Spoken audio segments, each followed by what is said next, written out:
This much I know. Yes. Jima.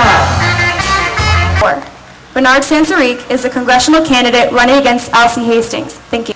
Today, we are here in Sanborn Square to show our solidarity with Israel, a country who has always been an ally of the United States in the Middle East.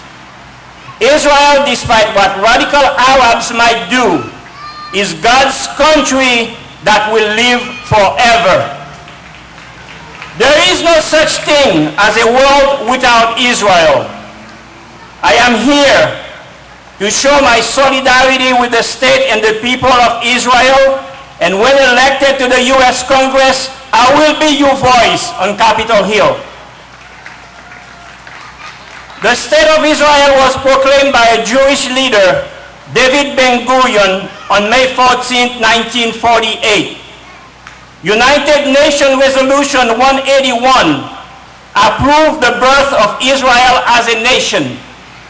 Among the 33 countries that gave a yes vote at the United Nations for the creation of the State of Israel, this is history. Please remember that. The decisive vote came from one small country, Haiti. The country that saw me, where I was born. Then President of the country, Dumarcet Estimé, one of the few and greatest presidents of that country, gave instruction to UN Ambassador of the time, Émile Saint-Lô, to cast Haiti's vote for the creation of Israel. This is a fact of history that very few young Jews and Israelis know nowadays. Then the Jews in Palestine managed to establish their own state, Israel. The price to pay was heavy with decades of war and violence. Recently, we have witnessed for the first time in the history of the United States that a U.S. president is more preoccupied with settlers in the East Jerusalem than Iran building a nuclear arsenal to attack and destroy the state of Israel. This might be the kind of nonsense we will have to put up for the next 1,224 days until Barack Hussein Obama leaves office. But just like the Israeli people, just like the Jewish people, I am a survivor. Since January 20th, 2009, the sad reality is different, and I'm not sure what the Obama administration stands for.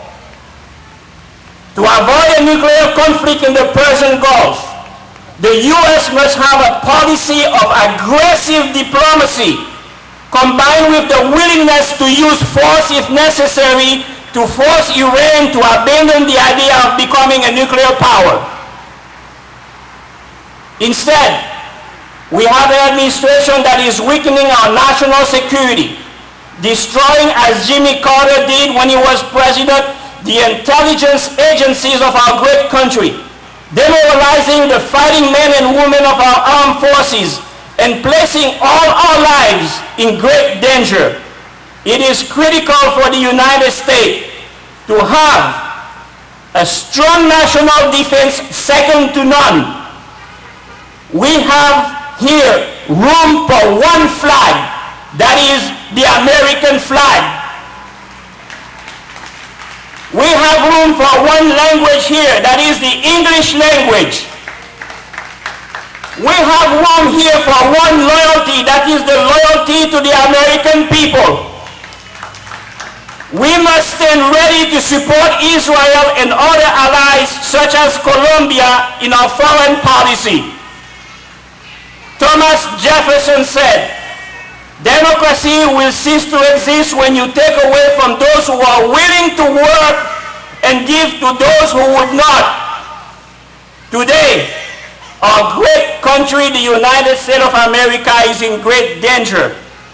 as many elements, disciples of Karl Marx and Vladimir Lenin, are in position of power in advising the President of the United States. Let us never forget what Vladimir Lenin said: the way to crush capitalism is to grind them between the millstone of taxation and inflation.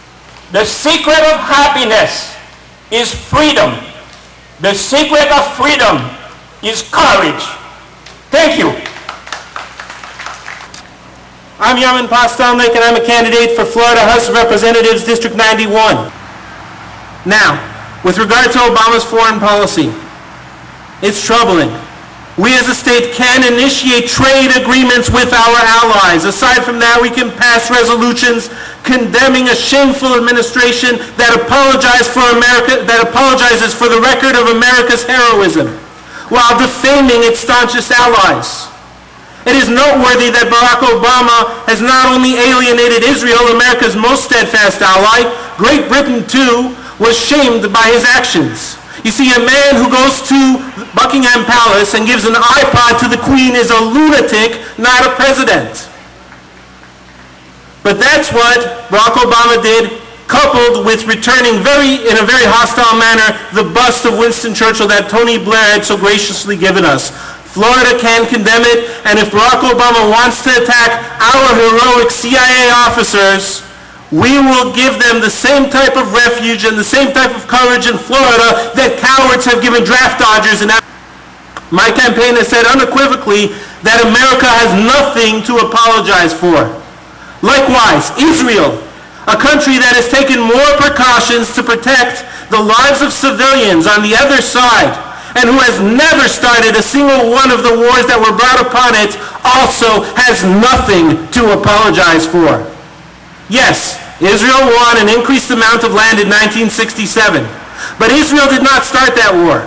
They won it after they were aggressively surrounded, unprovoked, by enemies on all sides who were very openly set upon its destruction. If the battle in Israel was a battle between people in Chicago and people in Detroit, if one side never made an aggressive move, while the other side had openly targeted children and women, may God protect them, the side of justice and decency would be very clear to everyone. It is. But for some reason, our media and our Democrats see that as something else. Maybe that's why none of the Democratic Congress people showed up today. Maybe that's why we need, as Jews, to replace them. It is also noteworthy that every discussion of regional peace has been about nothing more than how much Israel should give to be left alone versus how much Israel will be left alone by its enemies. And let me tell you something, each time Israel did give land, it backfired. The terrorists were emboldened.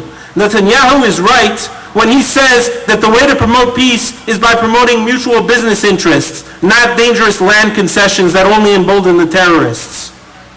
Yet the strange thing is that in Israel, both the right as well as much of the left have come to understand that the only way to stand up to terror is to, well, stand up to it. That's why Netanyahu and Ehud Barak were able to form a coalition. The only person who doesn't seem to get it in Israel is Tzipi Livni, who seems to be on a campaign to finally debunk the myth that all Jews are smart. We cannot show weakness in America. Such an attitude invites contempt and emboldens our enemies. When Obama was elected, people turned to me at the McCain party and asked, very concerned, what about Israel? I answered that we cannot take our eye off the ball and that weakness in the face of terror would only harm America. May God protect this land and our allies.